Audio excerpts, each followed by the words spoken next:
அன்பிற்கினிய நேயர்களே வணக்கம். நான் உங்கள் டாக்டர் ஜே.என்.எஸ். செல்வன், என் கணித நிபுணர்.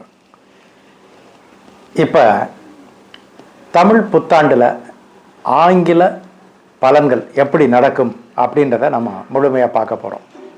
2026 சித்திரை முதல் 2027 பங்குனி நிறைவு வரை ஒரு ஆண்டுக்கான பலன்களை நம்ம பார்க்க போகிறோம். அதாவது பொதுவான பலன்கள், உலகத்திற்கு என்ன நடக்கும் என்பதையும், மற்றும் 1 முதல் 31 தேதியில் பிறந்தவர்களுக்கான பலன்கள் எப்படி இருக்கலாம் அப்படின்றதையும் நம்ம பார்க்க போகிறோம்.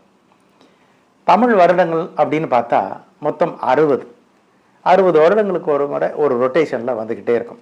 இந்த முதல் வருடம் 60ல் இந்த முதலாவதாக துவங்குவது பிரபாவ அப்படின்ற ஒரு ஆண்டு. சரி, 1வது ஆண்டு அது. அப்படியே 60 ஆண்டு கழித்து 60வது ஆண்டு, அதுக்கு பேர் வந்து அக்ஷயா அப்படின்ற ஆண்டு. சென்ற ஆண்டு 60 ஆண்டு முடிஞ்சிருச்சு, ஒரு ரொட்டேஷன் முடிஞ்சிருச்சு. அப்போ அக்ஷயா முடிஞ்சிட்டு பிரபவா அப்படின்ற ஆண்டு இந்த வருடம் இப்போ ஆரம்பிக்குது. அதாவது நாம் ஏப்ரல் மாதம் 14ஆம் தேதி இந்த வருடத்தினுடைய முதல் நாள், அதாவது பிரபாவ அப்படின்ற வருடம் ஆரம்பிக்குது. சரி, இந்த பிரபாவ அப்படின்ற வருடத்தினுடைய கூட்டுத்தொகை பார்த்தீங்கன்னா 26/8. பி அப்படின்ற 8ஆம் எண்ணிலேயே துவங்கி 26 என்ற 8ஆம் எண்ணில் நிறைவு வருகிறது.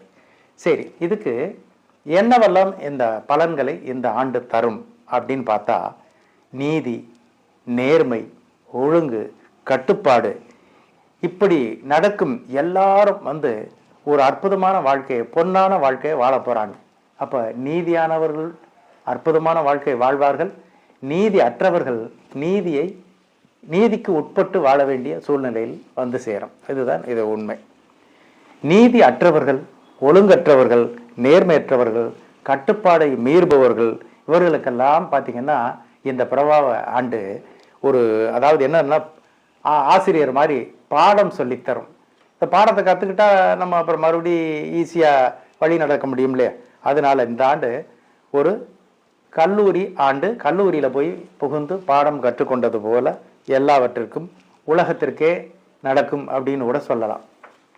சரி, இப்போ வேர்ல்டு வைடு அப்படி பார்த்தோம்னா, வளர்ந்து வரும் விஞ்ஞான வளர்ச்சியில் உடல் நலத்தில் அதிகமான ஒரு சோம்பேறித்தனம் உருவாகும். எல்லாருக்குமே பொதுவாக வேர்ல்டு வைடு அப்படி இருக்கும். தோல் நோய்கள் அதிகரிக்கும். சட்ட திட்டங்கள் ஆட்சியாளர்களால் கேள்விக்குறியாகும். ஆட்சியாளர்களே கேள்விக்குறி பண்ணிடுவாங்க. அப்போ எப்படி மக்கள் பாவமா? அப்படித்தான் நடக்கும். நல்லவர்கள் மேலே தவறான அபிப்பிராயம் தோன்றும். நல்லவராக இருப்பார், ஆனால் அவர் பேரில் அபாண்டமாக பழி சுமத்துவார்கள். இப்படிப்பட்ட விஷயங்கள்லாம் நடக்கும். பெண்கள் மூலம் பலருக்கு நன்மை கிடைக்கும். சரி, ஆண் பெண் நேர்மையற்ற நடத்தைகள் வந்து பார்த்தீங்கன்னா பப்ளிக்கில் முகம் சுழிக்க வைக்கும். அந்த மாதிரி நடந்துக்குவாங்களாம். உலகத்தில் குழந்தை பிறப்புகள் அறவே நிற்கும் அளவிற்கு அந்த வல்லமை போய்விடும் அப்படின்றத சொல்லுது. ஏற்கனவே நடந்த விஷயங்கள் 60 ஆண்டுக்கு முன்னால். அதே தான் இப்போவும் ரொட்டேஷன் ஆகுது. மக்களுடைய விரோதிகள் வந்து அதிகரிப்பாங்க. நிறைய மக்கள் விரோதம் நடந்துக்கிட்டே இருக்கும். இரும்பு உற்பத்தி அதிகரிக்கும். இதனால் பார்த்தீங்கன்னா இரும்பு பொருட்களுடைய விலைகள் பட்டு பாதாளத்துக்கு போயிடும். ஒரு 40 ரூபாய்க்கு ஒரு கிலோ விற்றுச்சுன்னா வெறும் 4 ரூபாய்க்கு வந்துடும். அது நல்லது தானே பப்ளிக்கு. அதே சமயம் இருந்தாலும் வியாபாரிகளுக்கு பாவம் தான், என்ன பண்ணுறது? சரி, சமையல் எண்ணெய், பெட்ரோலிய பொருட்கள், இந்த பொருட்களுடைய விலைகள்லாம் பார்த்திங்கன்னா அதில் பாதாளத்துக்கு போயிடும். அதுவும் பார்த்திங்கன்னா இப்போ விற்கிற 100 ரூபா பெட்ரோல் வந்து 10 ரூபாய்க்கு கூட இறங்கி போகும். அந்த மாதிரி பெட்ரோல் வந்து அதிகமாக வரும். அல்லது பெட்ரோலுக்கு மாற்று பொருள் ஒன்று வரும். அது மூலமாக அதுக்கு போயிட்டால் பெட்ரோல் தேவையில்லைல்ல, அது மாதிரி நடக்கலாம். பல நாடுகளில் திடீர்னு போர். எதுக்கு போர் போனாங்க, யார் அடித்தாங்க, ஏன் அடிக்கிறாங்க அப்படின்னு தெரியாமல் எல்லாம் நடக்கலாம். இதனால் பல தலைவர்களை அந்தந்த நாடுகள் பிரிய நேரிடலாம். இதுவும் நடக்கும் அப்படின்னு இது தெரியுது. சரி, நல்லவர்கள்லாம் நம்ம ஏற்கனவே சொன்னோம், அடங்கி போயிடுவார்கள். அடங்கி போவதே நல்லது. தீயவர்கள்ட்ட இருந்து தப்பிக்கணும்னா துப்பாக்கி கொண்டு வருது அப்படின்னா விளைவிக்கணும் இல்லையா? அப்போ அது மாதிரி தான் இது நடக்கும்.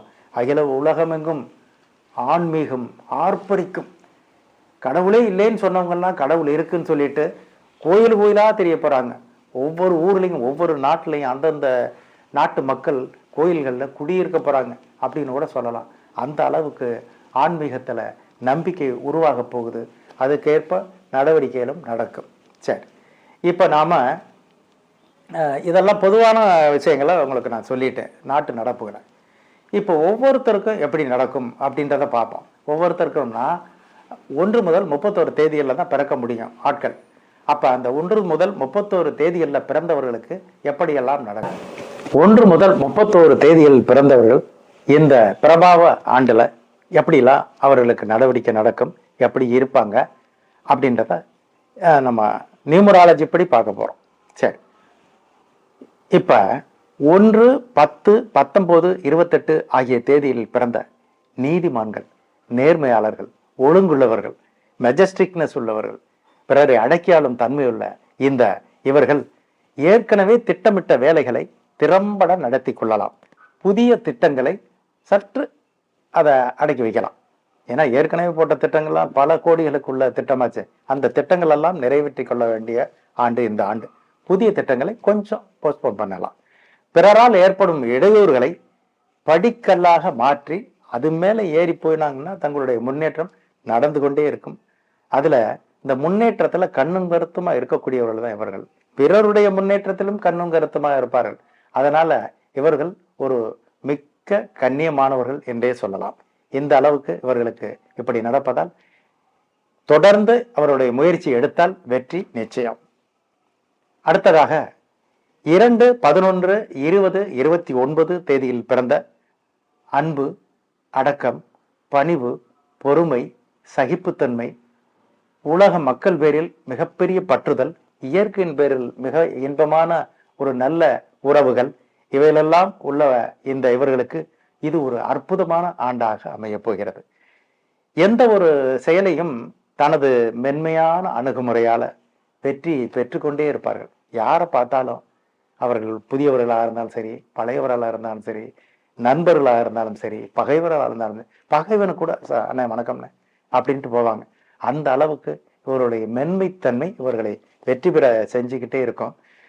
பெண்களால் பெரிய வெற்றிகளை இவர்கள் அடைய போகிறார்கள். ஆண்கள் அப்ப ஆண்கள் அடைந்து விட்டால் பெண்கள் என்ன பண்ணுவாங்க? பெண்களும் அந்த 2 சம்பந்தப்பட்டு இருந்தால் ஆண்களால் அவர்களுக்கு நன்மை கண்டிப்பாக உண்டு. மற்றவர்களால் முடியாது, இந்த வேலை முடியாது, அவ்வளவுதாங்க ட்ரை பண்ணிட்டேன், ஒண்ணுமே நடக்காதுன்ட்டு போன வேலைகள் எல்லாம் இவர்கள் அதை கையில் எடுத்துக்கொண்டு தன்னால் முடியும் என்பதை முடித்து காட்டி வெற்றிகளை குவித்து கோடிகளையும் குவித்து கொண்டிருக்கும், குவிக்க போகும் ஆண்டுதான் இந்த பிரபாவ ஆண்டு. அடுத்ததாக 3, 12, 21, 30 இந்த தேதியில் பிறந்த நேர்மையாளர்கள், இவர்களும் நீதி, நேர்மை, ஒழுங்கு, கட்டுப்பாடு அப்படின்னு போட்டுக்கிட்டு ஒரு நேர்கோடை போட்டுக்கிட்டு நடந்துக்கிட்டு அந்த கோட்டில் யாராவது வந்து டச் பண்ணா அவர்களை 1, 2 பார்க்கக்கூடிய அந்த திறமையாளர்கள் இவர்கள். இருந்தாலும் கொஞ்சம் மற்றவர்களையும் அனுசரிக்க வேண்டியது அவசியம். நேயர்களே, இந்த ஆண்டு பல இனிப்பான செய்திகள் வந்துகிட்டே இருக்குங்க, உங்களுக்கு தயாரா இருக்கு, டக்குன்னு வந்துகிட்டே இருக்க போது அதை பெற்றுக்கொண்டு பிறருக்கும் எப்பொழுதும் போல நன்மைகளை செய்து கொண்டே இருக்க வேண்டும். அவசரப்படாமல் செய்ய வேண்டும். நிலம் வாங்கலாம், வீடு கட்டலாம், தொழில்துறையினர் தங்களுடைய தொழிலை மிகப்பெரிய அளவில் அபிவிருத்தி பண்ணிக்கலாம், மாபெரும் திட்டங்களை போடலாம், வெற்றிகளை குவிக்கலாம். கல்வி நிறுவனங்கள் வைத்திருப்பவர்கள், அதாவது கல்லூரிகள், பள்ளிக்கூடங்கள், இந்த மாதிரி புக்கு பிரிண்டிங் அந்த மாதிரி உள்ளவர்களுக்கு ஒரு பொற்காலம் அப்படின்னு கூட சொல்லலாம். நகைக்கடை உரிமையாளர்களுக்கு அட்டே அப்பா அள்ளி குவிக்க போறாங்க, அந்த அளவுக்கு கிடைங்க. உணவகங்கள், அதாவது பிராண்டட் உணவகங்கள்லாம் இருக்கு பார்த்தீங்களா, அதெல்லாம் மென்மேலும் வளர்ச்சி அடையும். சாதாரண தெரு கடைகள் கூட மிகப்பெரிய வளர்ச்சி அடைஞ்சு புதிய கடைகளை அவங்கெல்லாம் வந்து வைக்கலாம். அந்த அளவுக்கு இவர்களுக்கு எல்லாம் நல்லபடியாகவே நடக்கும். நல் வாழ்க்கை வாழ வழிகாட்டும் ஆண்டு இந்த பிரபவ ஆண்டு அப்படின்னு கூட சொல்லலாம் இவர்களுக்கு. அடுத்ததாக 4, 13, 22, 31 இந்த தேதிகளில் பிறந்தவர்கள், நாளும் அறிந்தவர்கள், எல்லாம் எனக்கு தெரியும், நீ சொல்ல வேண்டாம் அப்படின்னு எப்ப பார்த்தாலும் எதையாவது பேசிக்கிட்டே இருப்பாங்க. இவங்ககிட்ட இருந்து கட் பண்ணி ஓடனா போதும்னு நண்பர்கள் நினைக்கிற அளவுக்கு இவங்க பேச்சு, அதாவது பேச்சாற்றல் இருக்கு. ஆனா எந்த இடத்துல அதை விட ஆள் இருக்கோ இல்லையா பேசிக்கிட்டே இருக்கிற. இதுதான் இந்த 4ஆம் எண்ணினுடைய குணங்கள். தான் செய்தது தான் வேதம் சரியானது அப்படின்னு ஸ்ட்ராங்கா சொல்றாங்க.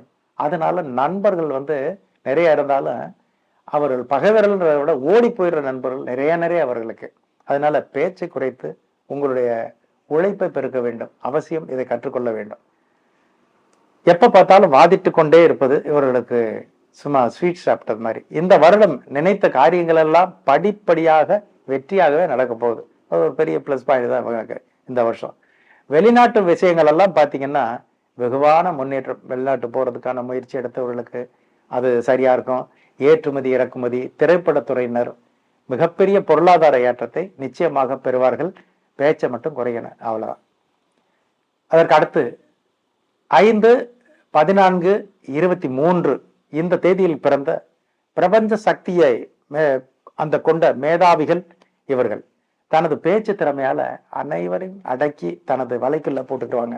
இப்ப பிளைட்ல போறாங்கன்னு வச்சுங்களேன், இவங்க பக்கத்துல உட்கார்ந்து இருக்க எல்லாரும் ஃப்ரெண்ட் ஆயிடுவாங்க, விமானி உட்பட. அந்த அளவுக்கு எதையாவது பேசி அவர்களுக்கு ஒரு இன்ட்ரெஸ்டிங்கா விஷயங்களை கொடுத்த உடனே இவங்களுக்கு நண்பர் ஆயிடுவாங்க. உங்க நம்பரை கொடுங்க சார், செல் நம்பரை அப்படின்னு கேட்கிற அளவுக்கு அவருடைய திறமை எப்பொழுதுமே அவர்களுக்கு உண்டு. சரி, இவர்கள் ஏற்கனவே போட்டு வைத்த திட்டங்களை எல்லாத்தையும் நிறைவேற்றிக்கலாம். அதுக்கு அடுத்து புதிய திட்டங்கள் மூலம் மலையளவு பொருளாதாரம் இவர்களுக்கு வரப்போகுது. திட்டங்கள் போடணும், அதே சமயம் அதை செயல்பாட்டுக்கு போடணும். இவர்களுக்கு சில நேரங்களில் அப்பப்ப அடிக்கடி சோம்பேறித்தனம் ஏற்படும். அந்த சோம்பேறித்தனத்திலிருந்து மீண்டு உடனடியாக இவர்கள் உத்வேகமாக செயல்பட்டால் கண்டிப்பாக பொருளாதாரம் உயர்ந்து கொண்டே இருக்கும். மக்கள் செல்வாக்கை மிக எளிதாக இவர்கள் நிறைவேற்றிக் கொள்வார்கள். செல்வாக்கு வரையில பல விஷயங்களை இவர்கள் நிறைவேற்றிக் கொள்வார்கள். எதிலும் தனித்துவம் மிக்கவர்கள். எக்ஸ்ட்ராடினரியா தெரியும் இவங்க விஷயம். மற்றவர்களை காட்டிலும் இவர்கள் செய்வதெல்லாம் ஒரு திறமையா இருக்க, நல்லா பண்றார அப்படின்னு மற்றவர்கள் நினைப்பார்கள் இவர்களை. அதுக்கேற்ப இவர்கள் காய நகர்த்தி அதையும் இவர்கள் பொருளாதார ஏற்றத்துக்கு உட்படுத்திக் கொள்வார்கள் இந்த ஆண்டு. அது ஒரு பெரிய பிளஸ் பாயிண்ட். அரசு அதிகாரத்தில் உள்ளவர்களுக்கு பொற்காலம் அப்படின்னு சொல்லலாம். அரசாங்க ஆபீசர்ஸ் இருக்காங்கல்ல, சின்ன பதவியில இருந்தா பெரிய பதவி, ரொம்ப நாள் பதவி இல்லாம, அதாவது புதிய பதவி ப்ரமோஷன் சொல்லுவோம்ல, அது இல்லாம இருக்கிறவர்களுக்கு இவ்வாண்டு கண்டிப்பாக அந்த ப்ரமோஷன் எல்லாம் கிடைக்கும். ஒட்டு மொத்தத்துல பார்த்தா இந்த பிரபாவ அப்படின்ற ஆண்டு ஒரு மிகப்பெரிய ஒரு இனிப்பை இவர்களுக்கு தரும் அப்படின்றது நிச்சயம். சரி, அடுத்ததாக 6, 15, 24 தேதிகளில் பிறந்தவர்கள் பெரிய ஆடம்பரவாசிகள். ஆட பாட அனுபவிக்க பிறந்தவர்கள் இவர்கள் தான். தன்னை முன்னிறுத்திக் கொள்வதில் மிகப்பெரிய நாட்டம். அப்படி நான் தான் அப்படின்னு எதுலையும் சொல்லிக்கிறதுல அவர்களுக்கு மிகப்பெரிய நாட்டம். காதல் விவகாரத்தில் மிகப்பெரிய மன்னர்கள். கலைத்துறையினர், அந்தஸ்து ஓட்டல்கள், அதாவது பெரிய ஸ்டார் ரேஞ்சில் இருக்கக்கூடிய தங்குமிடங்கள், ஹோட்டல்கள், டெக்ஸ்டைல்ஸ், ஆபரணங்கள், பெண்களை கவரும் தொழில்கள் மூலம் வெகுவான வரவுகளை நிச்சயமாக பெறும் காலம் இது. சாதாரண பட்ஜெட்ல தயாரிச்ச திரைப்படம் கூட அசாதாரண வருமானத்தை இந்த 6ஆம் எண்காரர்களுக்கு கண்டிப்பாக தரப்போகிறது. ஒரு உதாரணத்துக்கு ஒரு 3 கோடி ரூபாயில யாருமே நடிகர்கள் ஃபெமிலியர் இல்லாத ஆளை போட்டு 300 கோடி சம்பாதிக்கக்கூடிய ஒரு ஆண்டு தான் இந்த பிரபாவ ஆண்டு. இந்த பிரபாவ ஆண்டு இவர்களுக்கு ஒரு தனித்துவமான வாழ்க்கையை கொடுக்க போகிறது அப்படின்னு சொல்லலாம். அதற்கு அடுத்து 7, 16, 25 தேதியில் பிறந்தவர்கள் இறைவனுக்கு மிகவும் பிடித்தவர்கள். எப்பொழுதும் மென்மையாகவே இருப்பார்கள். செயல்கள் எல்லாம் மேன்மையாகவே இருக்கும். இதனால பப்ளிக் இமேஜ் ரொம்ப அற்புதமா இவர்கள் இருக்கும். எது நடந்தாலும் இறைவன்கிட்ட ஒப்படைச்சிட்டு அதை அப்படியே எடுத்துட்டு போகிறதுல ரொம்ப பெரிய ஒரு ஆனந்தம் இவர்களுக்கு.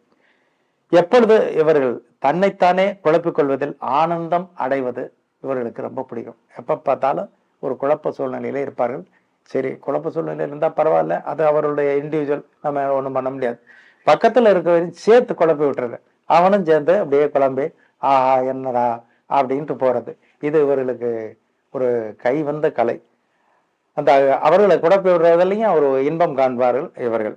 அதை மட்டும் குறைச்சிக்கணும். தான் குழம்புனா சரி, அடுத்தவர்கள் குழப்பாமல் இருக்க இவர்கள் முயற்சிக்க வேண்டும். இவர்களுக்கு இந்த ஆண்டு குளிர்பானம், அதாவது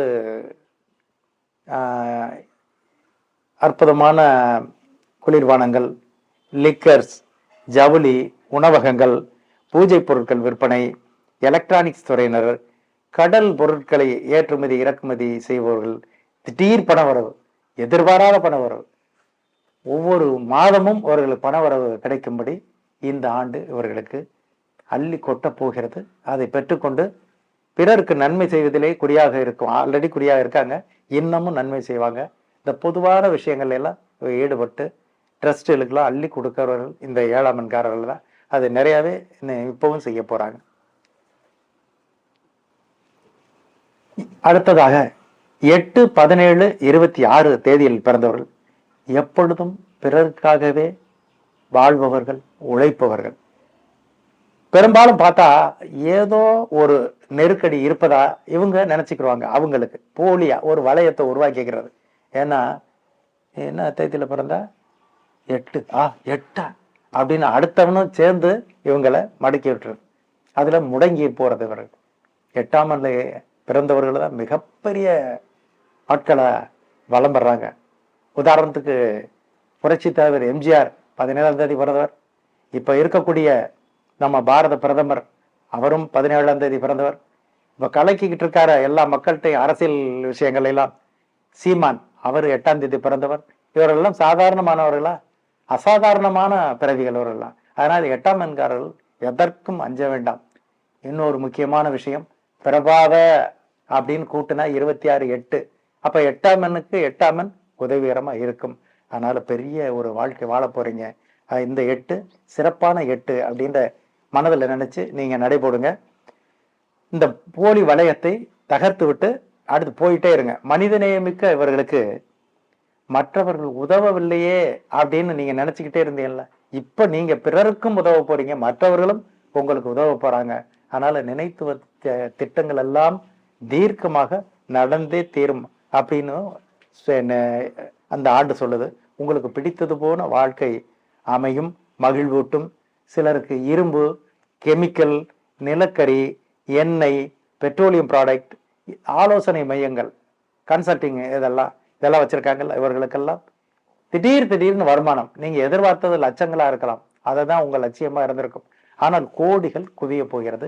அதனால 8ஆம் எண்காரர்களுக்கு மிகப்பெரிய வெற்றிகள் காத்து கொண்டிருக்கிறது இந்த பிரபாவா அந்த ஆண்டுல. சரி, நிறைவாக இதற்கு மேல் நம்பர் இல்லை. அதனால இப்ப 1ல இருந்து 9 எண்கள் இருக்கு. அதற்கு அடுத்து ஒரு 0. இதை வச்சுதான் சால்டியன் மெத்தடில் நியூமராலஜி பார்க்க முடியுது. இதுல 1ல இருந்து 8 வரைக்கும் எழுத்துக்கள் இருக்கு, அதற்கு எண்கள் கொடுக்கப்பட்டிருக்கிறது. ஆனால் 9ஆம் எண்ணுக்கு மட்டும் எழுத்தே இல்லை. அந்த அளவுக்கு வில் பவர். ஏன்னா சூரியனுடைய அந்த பவரை ஆகர்ஷணம் செய்து தான் வைத்து கொண்டு அற்புதமான கதிர்களை வெளியிட்டு உலகத்தை இன்னைக்கும் கட்டி காத்து கொண்டிருக்கிறது. உயிர்கள் எல்லாம் வாழ்க்கைக்கு உதவக்கூடிய ஒரு எண்ணாக உள்ளது. இன்னைக்கு நம்ம டெம்பரேச்சர் பார்க்குறோம். இந்த டெம்பரேச்சர் எப்படி கிடைக்குது? இந்த பூமிக்குள்ள உள்ள அந்த கிரஸ்ட், மாண்டில் அப்படின்லாம் சொல்லுவாங்க. உள்ள நடுவுல, பூமியினுடைய நடுவுல 6000 கிலோமீட்டருக்குள்ள ஒரு தீப்பிழம்பு சுழட்டிக்கிட்டே இருக்கு. அதனுடைய வெப்பம் தான் நம்மளையெல்லாம், விலங்கினங்களையெல்லாம், பயிர்களை, செடி கொடிகளை எல்லாம் காப்பாத்திக்கிட்டு இருக்கு. அந்த வல்லமையுடைய இந்த எண் 9னால அந்த 9க்கு எழுத்துக்கள் கொடுக்க முடியல அப்படின்னு ஹேமண்ட் லூயிஸ் 0 அப்படின்ற நியூமராலஜியை கண்டுபிடித்தவர் சொல்றார். சரி, இந்த எண்கள்ல 9, 18, 27 தேதியில பிறந்த மெஜஸ்டிக் மன்னர்கள் ஒரு முறைக்கு பல முறை நன்கு யோசித்து செயல்பட்டால் தங்களுக்கு வரும் வெற்றிகளை வேறு யாரும் தடுக்கவே முடியாது அப்படின்னு சொல்லலாம். பெரும்பாலும் ஒரு டென்ஷனா அவர்கள் மனதை அவர்கள் வைத்துக் கொள்வார்கள். அது மட்டும் தவிர்க்க வேண்டும். ஏன்னா இந்த டென்ஷன் ஏன் வருது அப்படின்னா, உடம்புல உஷ்ணநிலை அவர்களுக்கு ஏறிக்கிட்டே இருக்கும். ஏன்னா பிளட் சர்க்குலேஷன் கொஞ்சம் கூடுதலாகவே இருக்கும். காய்ச்சல் வந்துருச்சோன்னு தோணும், ஆனா காய்ச்சல இல்லை. ஆனா இவர்கள் காய்ச்சல் வந்துருச்சோன்ற அந்த பய உணர்வை ஏற்படுத்திக் கொள்வார்கள். அந்த பய உணர்வை உடைக்க வேண்டும். நானும் நல்ல மனிதன்தான் அப்படின்னு நீங்க செயல்பட்டால் கண்டிப்பாக உங்களுக்கு வெற்றி உண்டு. உண்மையிலே மனிதநேயமிக்க, உங்களுக்கு தெரியாமலே திமிர் பிடித்தவர் என்ற பட்டமும் உங்களுக்கு வெளியில உண்டு. அதை உடைக்கணும் அப்படின்னா மனிதநேயமா இருக்கிற நீங்க நல்ல மக்கள் மத்தியில் பழகுனீங்கன்னா உங்களுக்கு வெற்றி நிச்சயம். எதிலும் எச்சரிக்கையோடு செயல்படுவது நல்லது, அவ்வளவுதான். நிதானமும் கவனமும் அவசியம் தேவை என்பதை உணர்ந்து செயல்பட்டால் வெற்றி தங்களுக்கு கண்டிப்பாக வீடு தேடி வரும். இவ்வளவு நேரம் உங்களுக்கு இந்த பிரபாவ ஆண்டை பற்றி நாம் அறிந்ததை உங்களுக்கு நியூமராலஜி மூலம் தமிழ் ஆண்டில் எப்படி இருப்பீர்கள் என்பதை சொன்னோம். நிறைய விஷயங்கள் இன்னும் வெளிவந்து கொண்டே இருக்கும். நாம் அறிந்ததையெல்லாம் உங்களுக்கு பகிர்ந்து கொள்ள போகிறோம். இதெல்லாம் இயல்பாக இயற்கையாக நாம் அதை ரிசர்ச் பண்ணி உங்களுக்கு சொல்கிறோம். அதனால கண்டிப்பாக இவையெல்லாம் நடக்கும். நல்லதே நடக்கும், நல்லதே செய்வோம். மீண்டும் சந்திப்போம். நன்றி, வணக்கம்.